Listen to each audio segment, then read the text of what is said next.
Okay, so now class, we are ready to install Rust on our Ubuntu-based system. It can also be Kali Linux. Same steps will apply. So we're going to start by, well, using this cool curl command. So open up your terminal and follow these directions.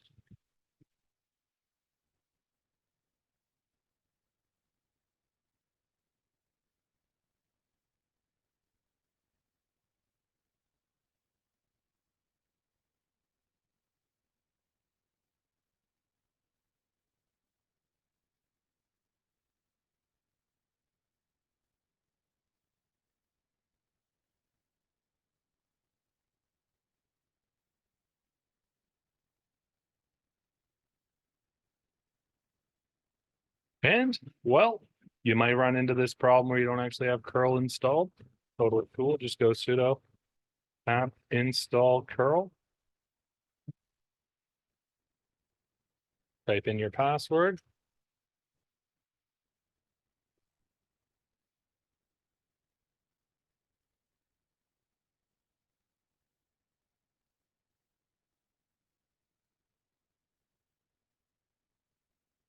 Now let's run our curl command. We're going to proceed with all of the default settings for today.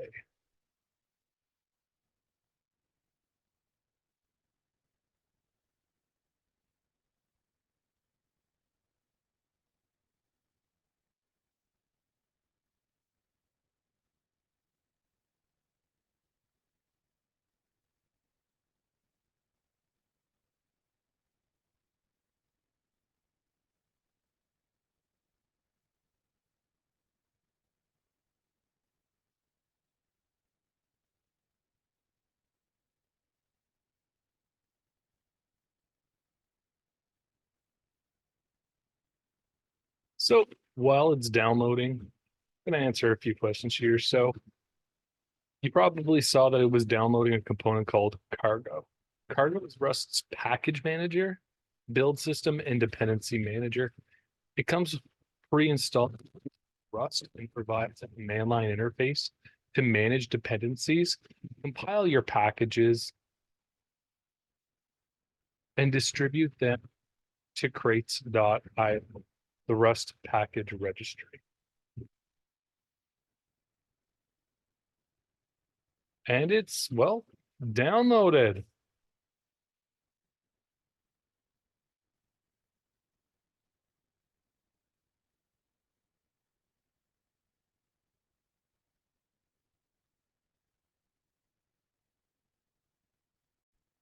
So now we want to just restart our system.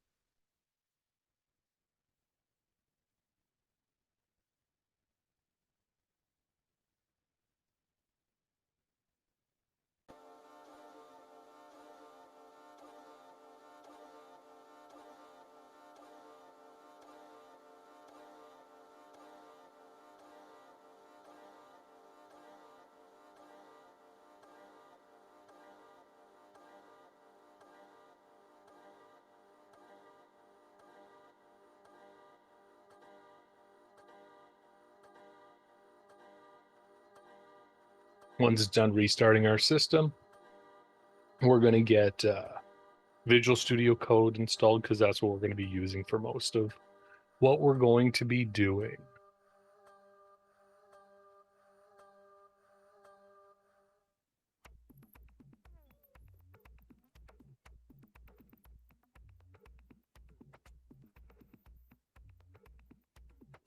We're going to open up Firefox and we're just going to navigate to the code.visualstudio.com website.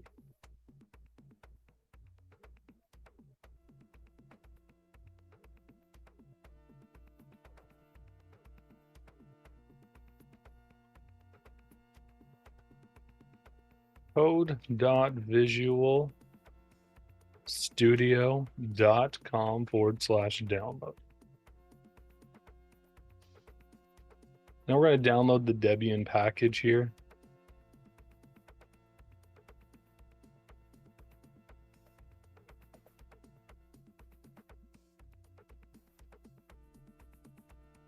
Apparently it's going to take approximately 2 minutes.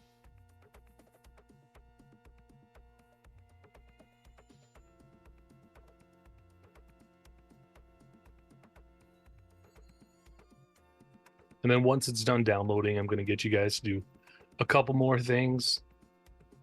Once it's done downloading and installing, I'm going to get you guys to do a couple more things. So while that downloads, let's navigate back to our terminal.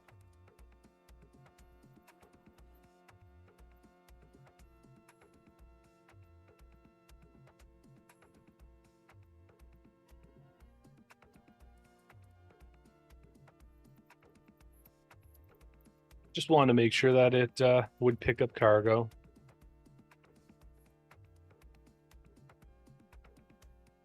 It's showing folder. Close that bad boy up. And VirtualBox is going to crash because I enabled 3D acceleration on it.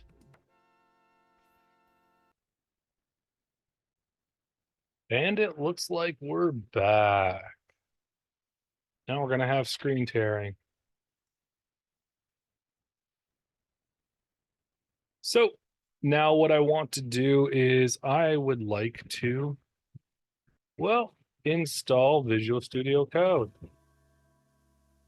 So what I'm going to get you to do is I'm going to get you to type in sudo apt install /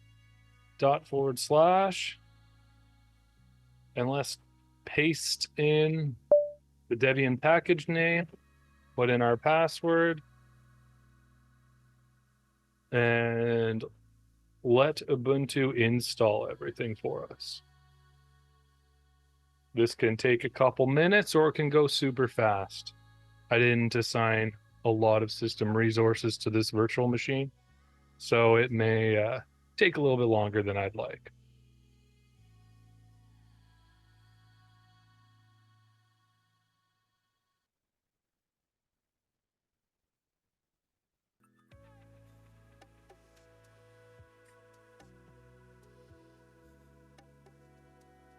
We're going to let it add that key so that it can run its updates.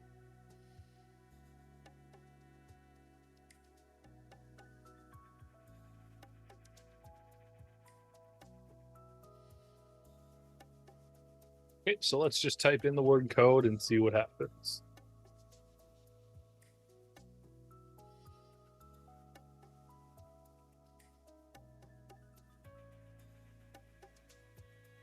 And it would appear as though it is working. Now, there are a handful of extensions I do install specifically whenever I'm using Rust. So we're going to go to extensions and we're actually just going to type in the word Rust. And the first 2 extension packs should be what we're going to install. Yep. Rust and Rust Analyzer.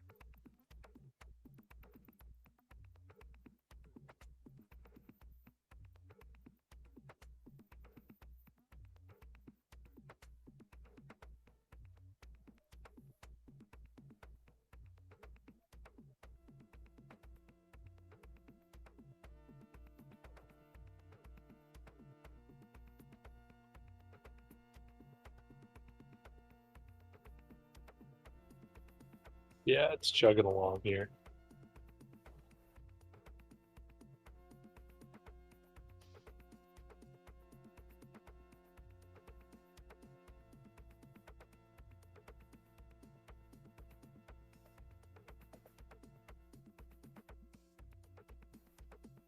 Okay, we're going to then now migrate crates to the new one that's not deprecated.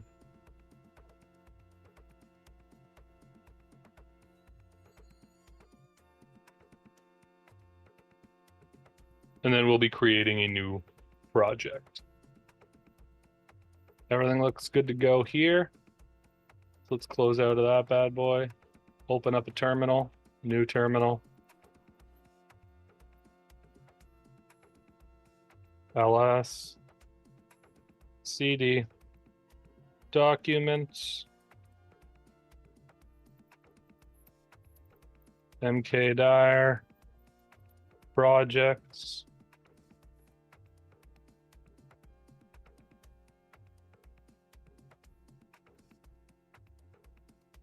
And then we're going to use cargo new. And we're just going to call it lab 1.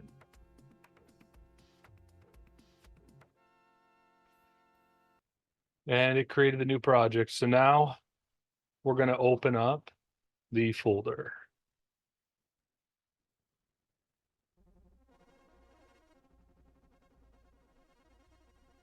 Documents, projects, lab 1, open. And once it's open, we're going to open up our file explorer.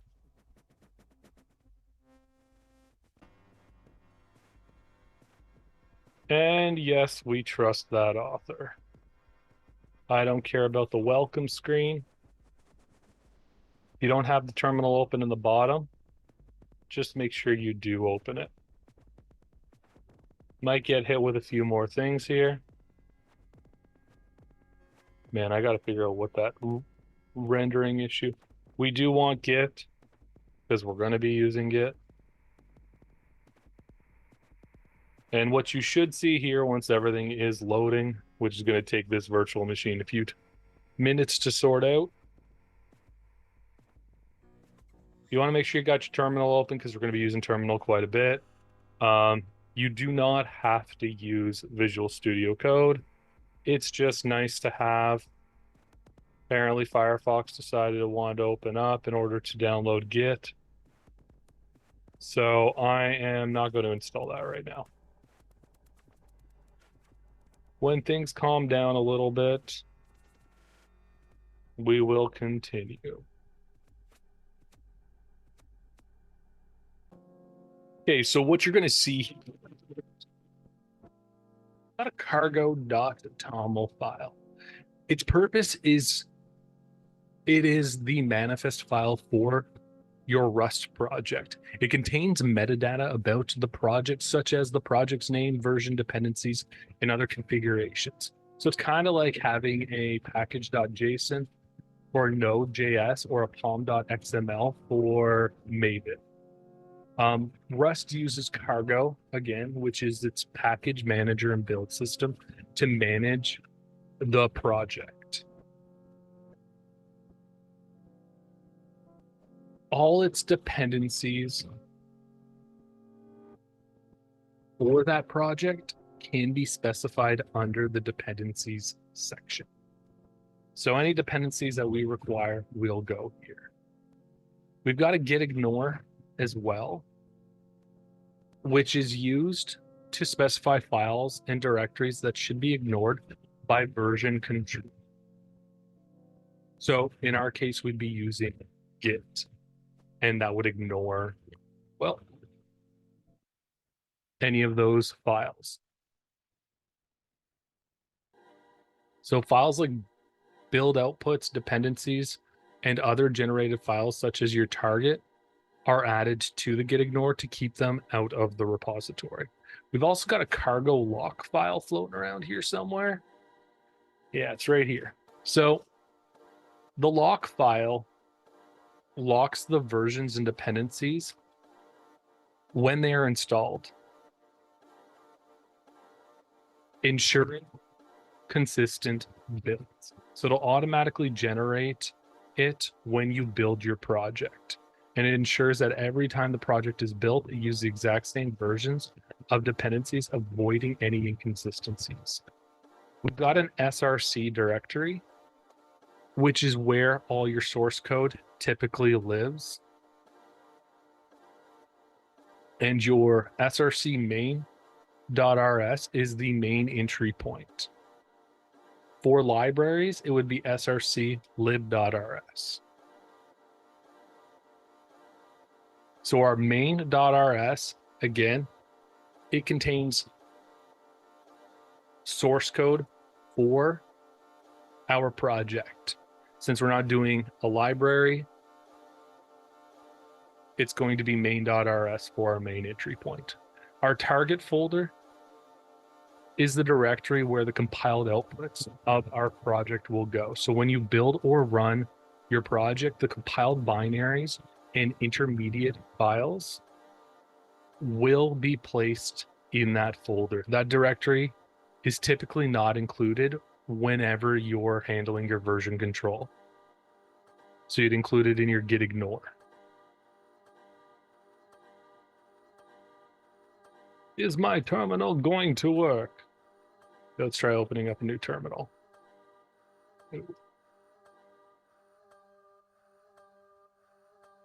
There we go. Terminal is now working. So just some other things that we're going to have to go over. So as I specified earlier, we've got our cargo new, which creates a new Rust project. So whenever I created cargo new lab one was the project name. If you wanted to build a library instead, you'd go cargo new lab one --lib. So cargo new lab one --lib, that would have created a library instead of just a standard project. Our cargo build command will compile the current project. Our cargo build release will build a release version of our project. So cargo build, just as it is, this builds a project in debug mode by default. So the compiled binary is placed in the target debug directory. If we wanted to do release mode, we would add the option or flag for release. This will optimize the binary and places it in the target release directory. So if we wanted to do cargo run, this compiles and runs the project in one command. If you have arguments, missing something for installation here.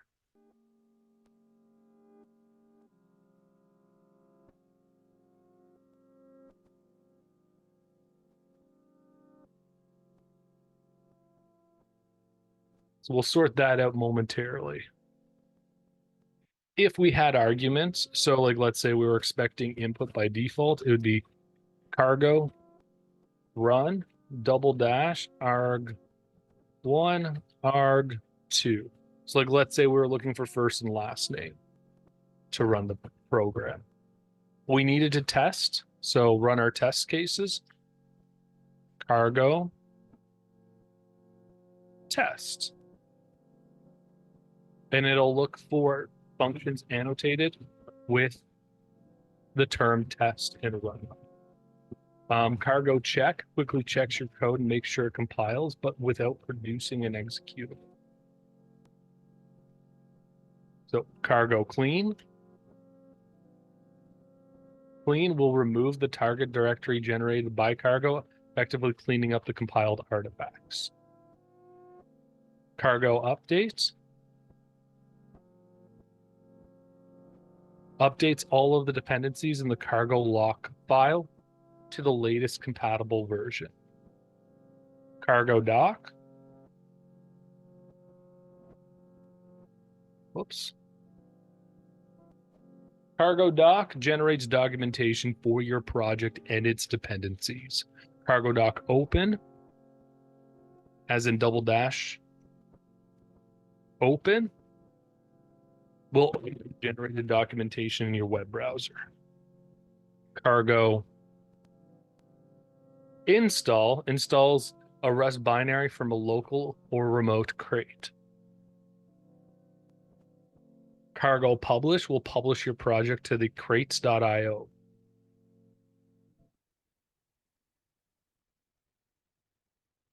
Cargo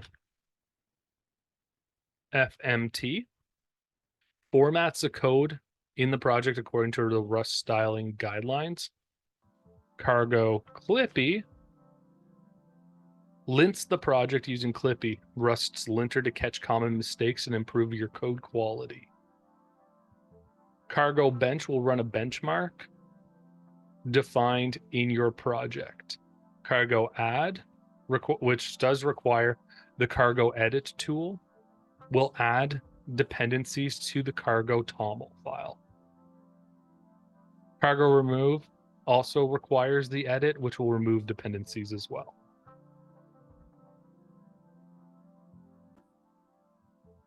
Now back to the error that we got whenever we were attempting to run Hello World.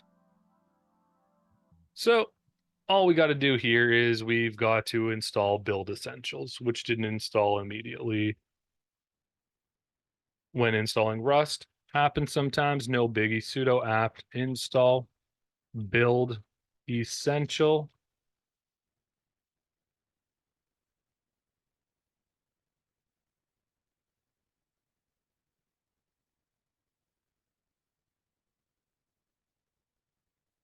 So if you get that exact same error, just install your Build Essentials and everything should work. I'm going to try running it without restarting Visual Studio Code. May not work. We might have to restart Visual Studio Code as well.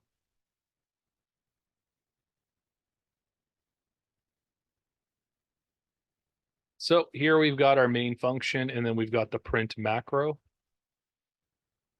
We'll use the print macro to print hello world. Hello world is generally generated whenever you create a new cargo project.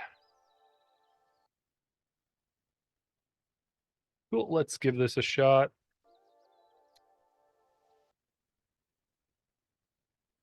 And there we go. Printed out hello world.